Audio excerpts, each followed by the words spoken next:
நீங்க யாரு? நான் வெளியூர். அந்த ஊரு பிடிக்காம அங்க இருந்து வந்துட்டேன். அம்மா, உங்களை பார்த்தா பாவமா இருக்கு. இந்த கூழ குடிங்க.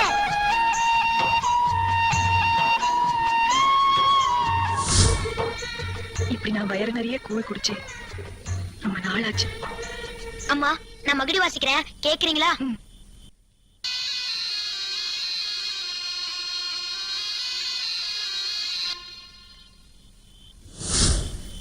இப்பதான் என் மனசு சாந்தி அடைஞ்சிருக்கு.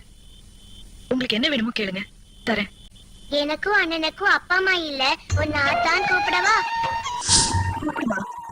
எனக்கு 1000 பேர் இருந்தாலும் எனக்கு பிடிச்ச பேர் ஆத்தா தான். அத்தான், நீ இங்கேயே இருக்கணும். இந்த ஊரை விட்டு போகவே கூடாது. இருக்கேன்ப்பா.